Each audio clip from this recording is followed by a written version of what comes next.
वृंदावन धाम की, सतगुरुदेव भगवान की।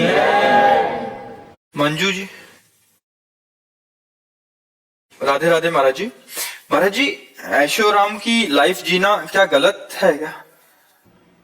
रोग को बढ़ाना क्या सही है? रोग को, कोई रोग हो और उसके बढ़ाने वाले पदार्थ हम खाएं तो क्या अच्छा कहा जाएगा क्या? तो भव रोग हमारे ऊपर लगा हुआ है, बार बार जन्म, बार बार मरण, बार बार विपत्ति, बार बार दुख, बार बार नाना प्रकार के प्रपंच, और इसको बढ़ाने वाला है भोग विलास, ऐशो आराम विलासिता।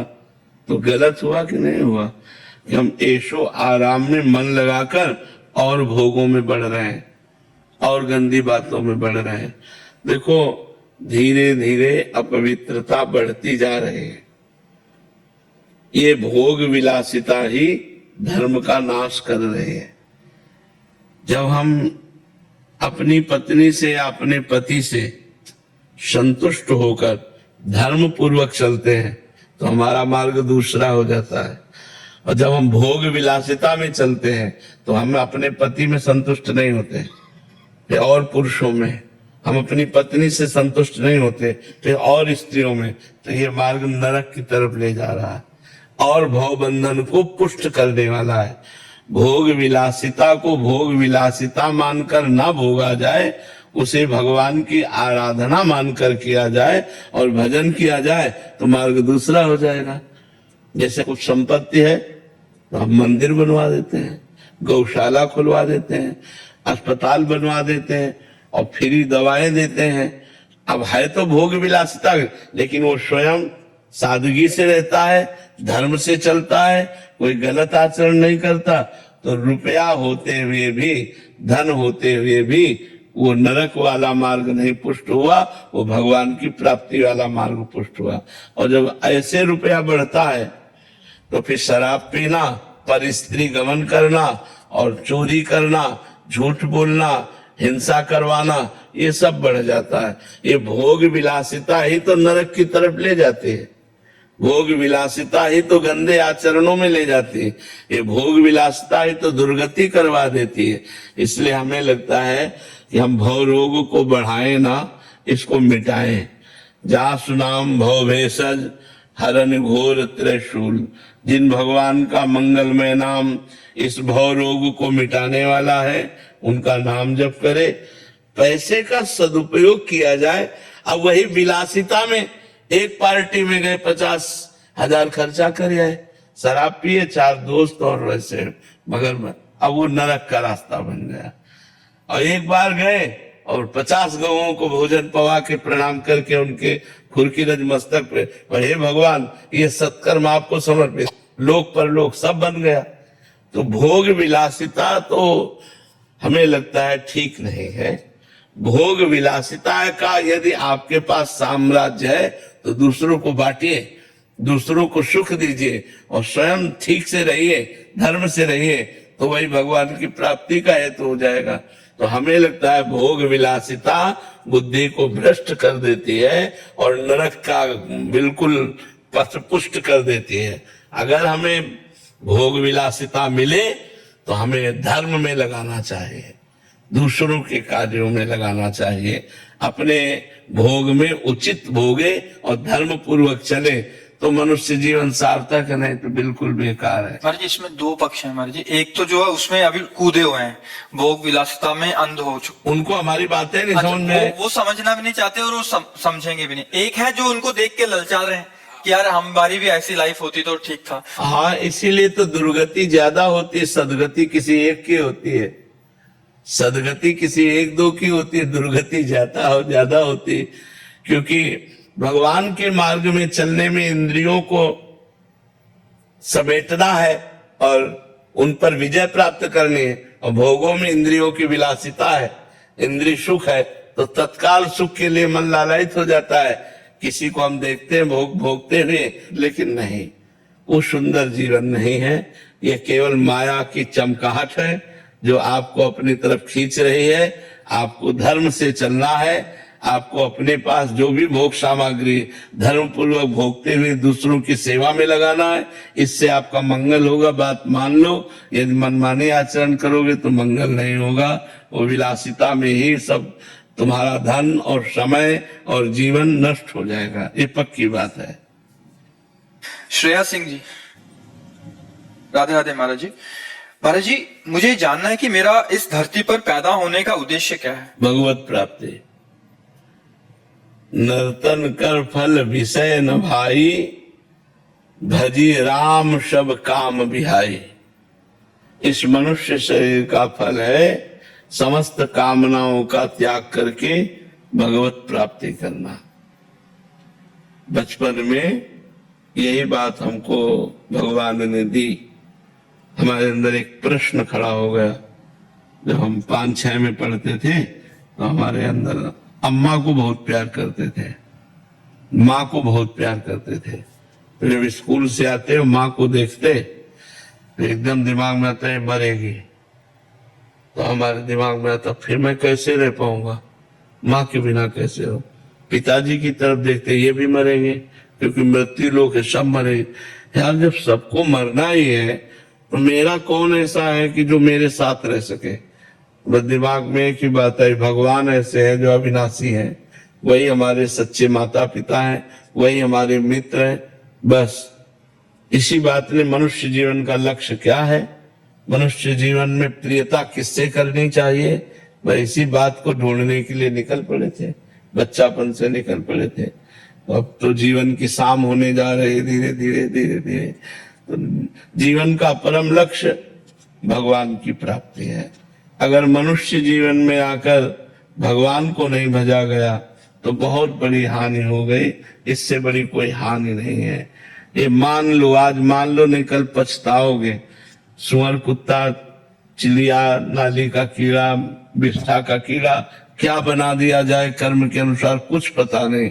आज बड़ा सुंदर रूप है, आज बढ़िया बढ़िया कपड़ा पहने हो, गाड़ी में चलते हो, हर व्यवस्था है, लेकिन पाप कर्म करोगे तो कल नाली का कीड़ा बना दिया जाएगा। फिर क्या होगा? फिर तुम कैसे अपने को उबार पाओगे उस दुख से? कल तुम्हें ऐसी जीव जंतु बना दिया जाएगा जो लोग उबाल उबाल के खाएंगे। फिर क्या आप अपने को बचा पाओगे? आज आपको यहाँ पीड़ा है तो अस्पताल जाके दवा लेते हो, कल पशु पक्षी बनोगे, आपके शरीर में पीड़ा होगी, आपको दवा मिल पाएगी? आपको सुरक्षा हो पाएगी? क्या कर सकता है? कितने ऐसे जीव जो सामने अपने परिवार का नाश देखते हैं, वो बेचारे। तो हमें लगता है इन सब बातों पर विचार करके मनुष्य शरीर में धर्म पूर्वक विषयों को भोगते हुए, भगवान का नाम जप करते हुए पापाचरण से बच जाए, यही मनुष्य जीवन का लक्ष्य है। मनुष्य जीवन का लक्ष्य है भगवत प्राप्ति। आशिका जी, मुंबई से। राधे राधे गुरु जी। राधे राधे महाराज जी। गुरुदेव, निरंतर भक्ति भाव समय के अनुसार बदलते रहते हैं। कभी शिव जी, हनुमान जी, तो कभी राधा रानी जी के प्रति भक्ति आती है। तो क्या ये भाव भक्ति बदलाव आना सही है? ये प्रारंभिक है, इसका कोई महत्व नहीं है। ये शुरुआत है भक्ति की। भक्ति का तो तब रंग होता है जब एक भरोसो, एक बल, एक आश विश्वास, एक राम घनश्याम हित चातक तुलसीदास। एक भगवान के नाम में, भगवान के रूप में आसक्ति हो जाए। हमारे राम जी, हमारे श्याम जी, हमारी किशोरी जी, हमारे भगवान शंकर, एक जगह आ जाओ। अब ये प्रारंभ में सबका ऐसा होता है। हनुमान चालीसा पढ़ ली, शिव चालीसा पढ़ ली, राम रक्षा स्तोत्र पढ़ लिया, ये सब ऐसे चलता है। प्रारंभ में सबके चलता है, लेकिन जब भक्ति रंग लाती है तो फिर एक है, मेरे तो गिरधर गोपाल दूसरो न कोई, जाके सिर मोर मुकुट में रूपति सोई। भक्ति रंग लाए तो फिर एक में है। अगर शिव तो बिल्कुल अनन्य शिव, जैसे पार्वती मैया कहती, कोटि जन्म लग रगर हमारी, बरऊं शंभ न तरहु कुमारी। करोड़ जन्मों तक बार बार जन्मूंगी और हर बार तपस्या करके यही वरदान मांगूंगी कि भगवान शंकर मेरे पति है। तो हम जहां लगे वहां अनन्यता से लगे। थोड़ी देर राम जी की पूजा, थोड़ी देर श्याम जी की पूजा, थोड़ी देर माता जी की पूजा, थोड़ी देर अन्य देवी देवताओं की पूजा। ये प्रारंभ में हम भी करते थे, प्रारंभ में सब कोई करता है, फिर जब उसका रंग आता है तब वो एक में हो जाता है, फिर अनन्य भक्त कहलाता है। वही अनन्य, ये कोई दोष नहीं है, ये सब कोई करता है। क्यों? सबके यहाँ सब माता जी हो, भगवान शिव जी हो, राम जी हो, गणेश जी हो, लक्ष्मी जी, सब विराजमान रहते हैं। फिर जब भक्ति रंग लाती है तब एक में अनन्यता आ जाती है। जगीता जी मुंबई से। राधा राधा महाराज जी, इत व्यवहार न उत परमारथ बीच ही बीच जु जन्म गवायो, जो धर्मिन सो प्रीति करत नहीं, कहाँ भयो धर्मी जु कहायो। गुरुदेव, इसमें संसार और परमार्थ दोनों का क्या स्वरूप है? ग्रस्त आश्रम में रहते हुए दोनों को बैलेंस करके चलना पड़ता है, व्यवहार को। जो गृहस्थ धर्म है इसमें परमात्म प्राप्ति के लिए समस्त कर्मों को शास्त्र के अनुकूल करते हुए, श्री भगवान को समर्पित करते हुए और भगवान का स्मरण करते हुए यदि हम समय व्यतीत करें, धर्म पूर्वक धन कमाना, कमाए हुए धन से कुछ हिस्से में परमार्थ करना और कुछ हिस्से में अपने परिवार का पोषण करना। अगर हम बहुत सावधानी से चले तो गृहस्थ धर्म में भी परमात्मा प्राप्ति हो जाए। पर ऐसी मूढ़ता छा जाती, सेवक जी ने कहा कि ऐसे न वैसे रहे मजरेडो, न इधर के रहे न उधर के रहे, न व्यवहार निर्वाह कर पाए न परमार्थ। अब गृहस्थ में है, पापाचरण करते हुए धन कमाते हैं और पापाचरण मनमानी गंदे आचरण करते हैं, बेविचार, मांस, मदिरा, ये सब खान पान, तो ना गृहस्थ धर्म का निर्वाह कर पाए। विरक्त धर्म तो बहुत ही कठिन है, तो नरक की प्राप्ति ही। न इत व्यवहारत न उत परमार्थ बीच ही बीच जन्म गमायो, जो धर्मिन सो प्रीति करत नहीं, कहा भयो धर्मी जो कहायो। यदि भागवत धर्म, प्रेम धर्म को धारण करने वाले संत महापुरुषों से संग नहीं किया और अपने आचरणों का परिवर्तन नहीं किया, वही गंदे आचरण, वही गंदे विचार, तो सेवक जी महाराज कह रहे न व्यवहार के रह गए न परमार्थ के रह गए, फिर नरक भोगो, फिर पुनरपि जननम पुनरपि मरणम पुनरपि जननी जठरे शयनम। तो गृहस्थ धर्म ऐसा नहीं है, गृहस्थ धर्म बड़ा महान धर्म है जिसमें विरक्त पैदा होते हैं, विरक्तों का पोषण होता है, विरक्त उनके दरवाजे आकर भिक्षा लेते हैं। कितना महान गृहस्थ धर्म है। जितने भी संत महात्मा हैं गृहस्थों के आए तो पैदा हुए, प्रकट हुए, और जितने संत महात्मा हैं सबका भिक्षावृत्ति गृहस्थों से ही तो होती है। अगर गृहस्थ धर्म से चले तो अपने धर्म से भगवत प्राप्ति कर सकता है, पर धर्म से चलना बड़ा कठिन है। हमारे यहाँ 4 पुरुषार्थ है, धर्म, अर्थ, काम, मोक्ष। जब धर्म से अर्थ कमाया जाए और धर्म पूर्वक कामनाओं की पूर्ति की जाए तो मोक्ष पदवी की तरफ हमारी गति हो जाए।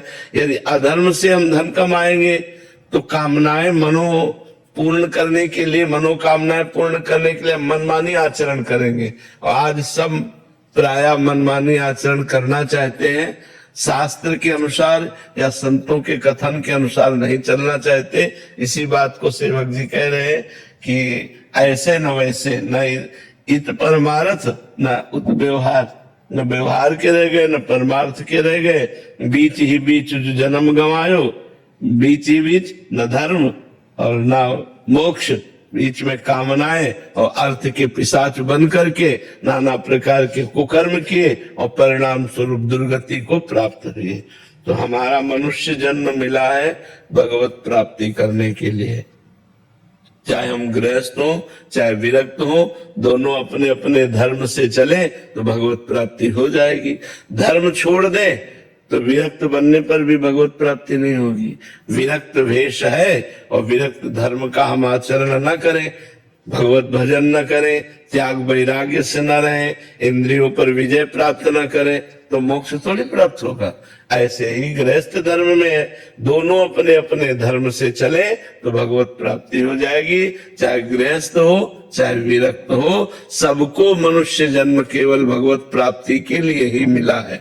साधन धाम मोक्ष कर द्वारा, पाई न जे परलोक सम्हारा, सो परत्र दुख पावई, सिर धुनि धुनि पछताए, काले कर्म ईश्वर मिथ्या दोष लगाए। जो मनुष्य शरीर प्राप्त करके साधना करके मोक्ष प्राप्त नहीं करता, उसे बड़ा दुख भोगना पड़ेगा। सो परत्र दुख पावई, सिर धुनि धुनि पछताए। अब अन्य योनियों में जाने पर भजन तो बनेगा नहीं, केवल भोग योनियां है। भजन तो बन सकता है केवल मनुष्य योनि में। अब मनुष्य योनि में आकर भोगों में लग गए, भजन छूट गया, तो फिर मानता क्या रही मनुष्य जन्म की। इसलिए सेवक जी कहते हैं कि इत व्यवहार न उत परमार्थ, बीच ही बीच जन्म गमायो। विनय गोयल जी।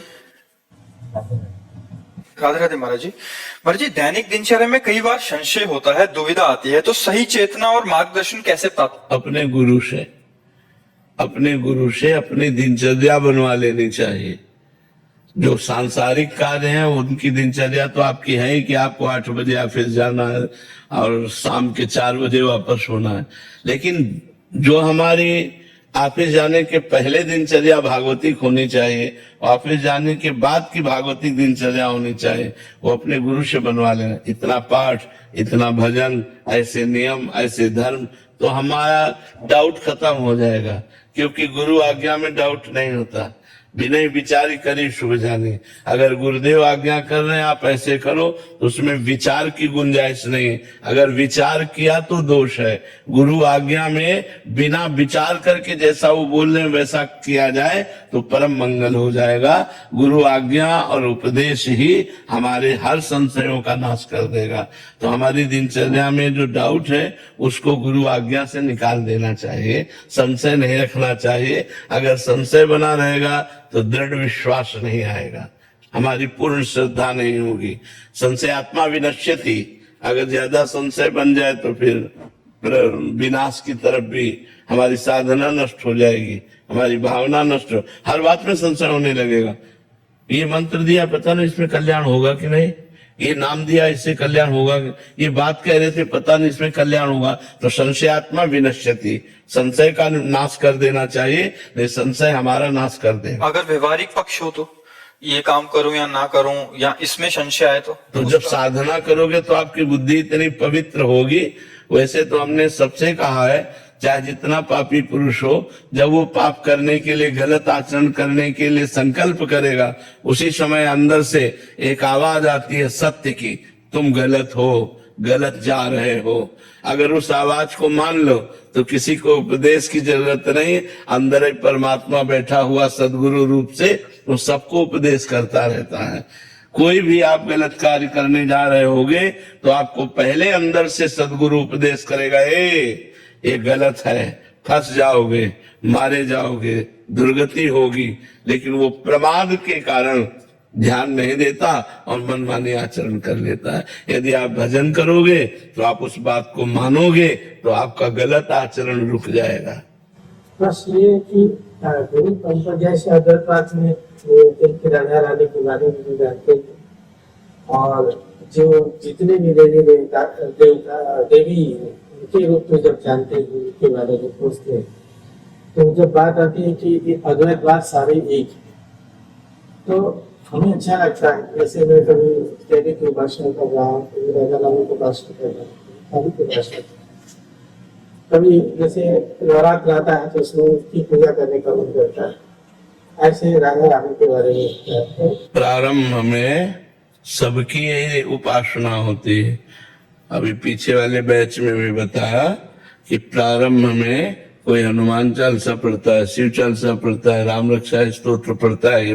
प्रारंभ में सबकी साधना सार्वभौम होती है, क्योंकि सब भगवान उसे प्रिय लगते हैं।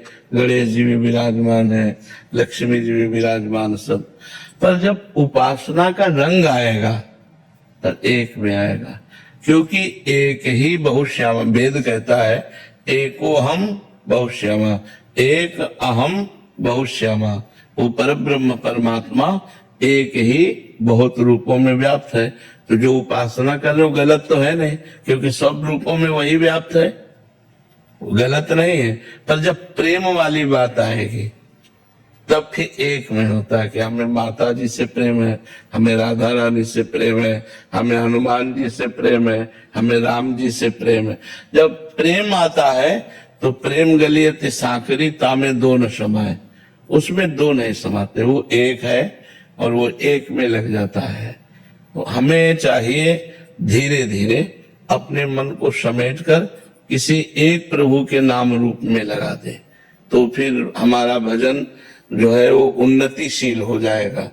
अभी क्या है कि हमारी कामनाएं हैं, तो जब जहां जैसा मनाया, तभी कोई आराधना का नियम तो है नहीं, कोई आराधना के प्रति आसक्ति भी नहीं है, जब जहां जैसे मनाया। ये प्रारंभिक भक्ति में होता है, आगे चल करके वो जब साधक ठीक से भजन करता है तो फिर समिट जाता है। प्रारंभ में हम भी ऐसे करते थे, देवी जी को जल चढ़ाना, शंकर जी को जल चढ़ाना, हनुमान चालीसा पढ़ना, शिव चालीसा पढ़ना, राम रक्षा स्तोत्र, गजेंद्र मोक्ष, गोपाल शास्त्र नाम, विष्णु शास्त्र, ये सब एक होता है ना। तो वो धीरे धीरे धीरे धीरे जा करके वो जब पूर्णता को प्राप्त होता है तब एक होता है और एक में आसक्त हो जाता है।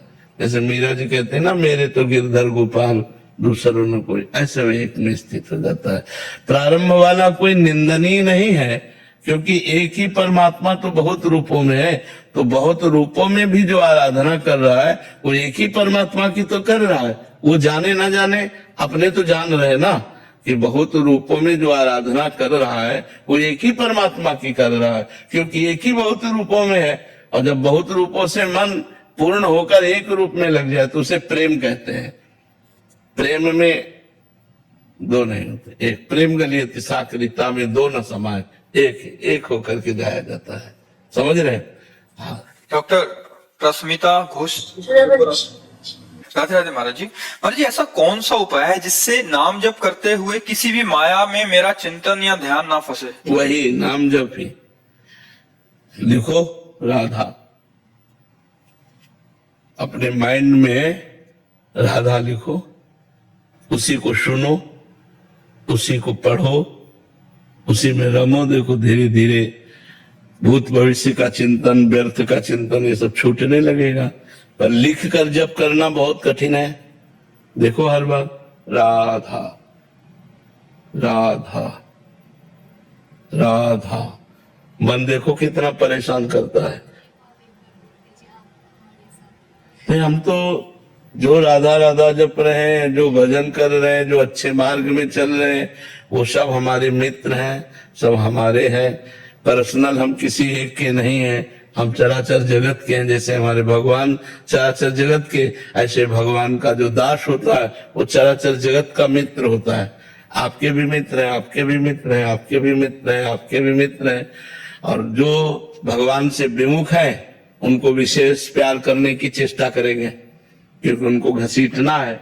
जो घसीटे हुए हैं उनसे तो सम व्यवहार है, लेकिन जो गिरे हुए हैं उनसे विशेष प्यार कर देंगे। अब जैसे कुछ लोग कह देते हैं इनको तो सामने नहीं आना चाहिए, ऐसे पापी हैं। सीरियस बीमार को डॉक्टर बहुत जल्दी, अगर नॉर्मल रोगी है तो चाय भी पी सकता है, लेकिन अगर सीरियस इमरजेंसी हो तो चाय फेंक देगा और पहले मरीज को देखेगा। वो सीरियस है भाई, वो सीरियस इमरजेंसी के रोगी हैं। उनको प्यार करना जिससे हमारी बात मान जाए, जिससे उनको संतों के प्रति आदर भाव हो जाए, जिससे वो संतों की बातों को मानने लगे। यदि वो संतों की बातों को मान लेंगे तो उनका मंगल हो जाएगा। जो पाप करने वाले हैं, जो गंदे आचरण वाले हैं, अगर कोई ऐसा आपको नजर आता है कि ये पापी आदमी है, ये गलत आदमी है, और संत के पास गया, तो खुशी की बात है कि बीमार आदमी डॉक्टर के पास गया, जरूर सुधरेगा। आज नहीं तो जरूर कल जरूर सुधरेगा। अगर संत समागम में गया तो परिवर्तन होगा। अब वो स्वीकार कर ले, केवल अगर वो संत समागम के वचनों को स्वीकार कर ले तो परिवर्तन निश्चित होगा। जी गौरांग। राधा वल्लभ सिंह। राधे राधे महाराज जी। महाराज जी, मेरा प्रमाद और आलस मुझे मतलब सुधारना है महाराज जी, ये मैं कैसे सुधारूं? सुधारना है तो पहले भोजन सुधारो। यदि हमारा भोजन ठीक होगा और संग ठीक होगा तो हम सब सुधार सकते हैं। भोजन में प्याज लहसुन एक घोर तमोगुण पैदा करता है, और जो जहां मांसवादी बनता है वहां की रोटी दाल भी खाना वैसी बुद्धि को भ्रष्ट कर देना है। तो भोजन यदि संभाल पाओ तो प्रमाद को भी संभाल लोगे और आलस्य को भी संभाल लोगे।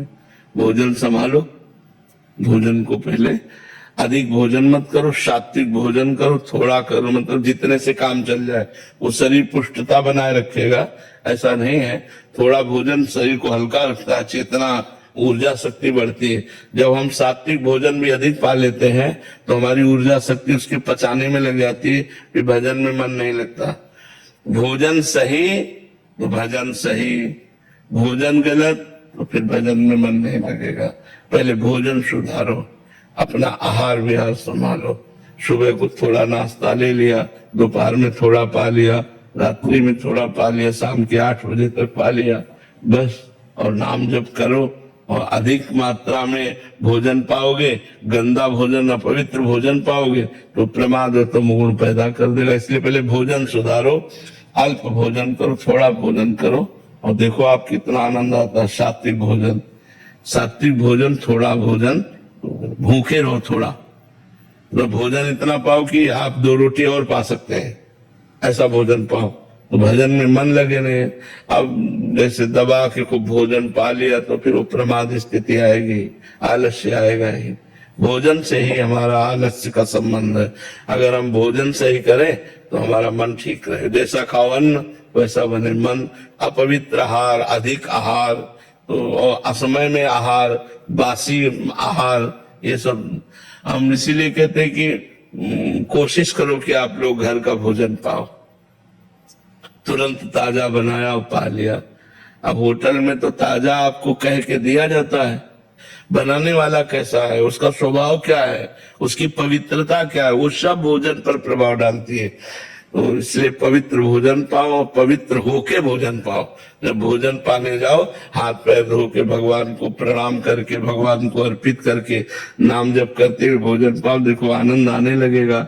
भोजन पाते समय जो चिंतन करोगे वही 24 घंटे चिंतन बढ़ेगा। अगर आप गलत चिंतन करोगे तो गलत चिंतन बढ़ेगा, अच्छा चिंतन करोगे तो अच्छा चिंतन बढ़ेगा। इसलिए भोजन पाने के समय भगवान का चिंतन जरूर करना चाहिए, क्योंकि हमारी बुद्धि भगवान में लगे। संजीव गुप्ता जी यूएसए से।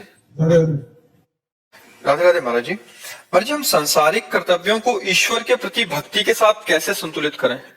कि उनको समर्पित करके, जो हम व्यापार या नौकरी कर रहे हैं तो भगवान की सेवा, भगवान की सेवा है, क्योंकि संपूर्ण सृष्टि भगवान की है ना।